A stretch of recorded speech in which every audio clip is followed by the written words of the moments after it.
நண்பர்களே, எல்லாரும் எப்படி இருக்கீங்க? நல்லா இருக்கீங்களா? இன்னைக்கு நம்ம என்ன பார்க்க இருக்கிறோம் அப்படின்னு சொன்னால், தனியார் பள்ளிகளுக்கு அரசாங்கம் ரூபாய் 1000 கோடி பாக்கி வைத்திருக்கு. அது என்ன பாக்கி? எப்படிப்பட்ட 1000 கோடி அப்படிங்கிறத விஷயத்தை பற்றி தான் இன்னைக்கு நம்முடைய சேனலில் பார்க்க இருக்கிறோம். அப்படிங்கிறத பார்க்குறதுக்கு முன்னாடி நம்முடைய சேனலை சப்ஸ்கிரைப் பண்ணாதவங்க சப்ஸ்கிரைப் பண்ணுங்கள். உங்களுடைய ஆதரவை தாருங்கள். மத்திய மாநில அரசுகளுடைய கட்டாய கல்வி உரிமை சட்டம், இந்த சட்டத்தை பற்றி உங்கள் எல்லாருக்குமே தெரியும் அப்படின்னு நினைக்கிறேன்.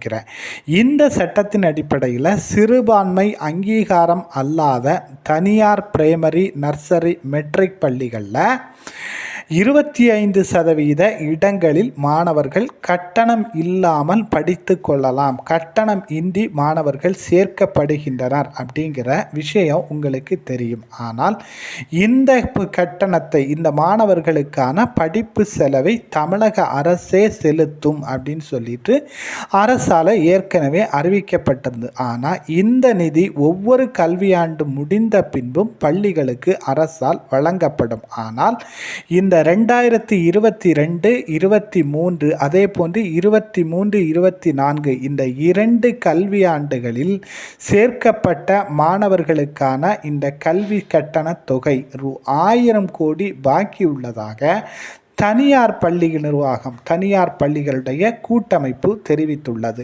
ஸோ இந்த கூட்டமைப்புடைய இந்த அதிகாரி சொல்லும்போது என்ன சொல்கிறார் அப்படின்னா, இந்த 2 கல்வியாண்டுகளுக்கான கட்டணமான ரூபாய் 1000 கோடியை தமிழக அரசு விரைந்து வழங்க வேண்டும். அவ்வாறு வழங்காவிட்டால் நாங்கள் அடுத்து வரும் கல்வியாண்டில் இந்த ஸ்கீமில், இந்த திட்டத்தின் கீழ் மாணவர்களை சேர்த்து கொள்வது குறித்து மறுபரிசீலனை செய்யப்படும். மறுபரிசீலனை செய்துதான் நாங்கள் முடிவெடுக்கும் நிலையில் உள்ளோம் அப்படிங்கிற செய்தியை தான் நம்முடைய சேனல் நண்பர்களுக்காக நாம் கொண்டு வந்து சேர்த்துருக்கிறோம். ஸோ இந்த செய்தியை பற்றி, இந்த கட்டண பாக்கியை பற்றி நீங்கள் என்ன நினைக்கிறீங்க? உங்களுடைய கருத்து என்ன அப்படிங்கிறத கமெண்டில் பதிவு பண்ணுங்கள். பாய் பாய்.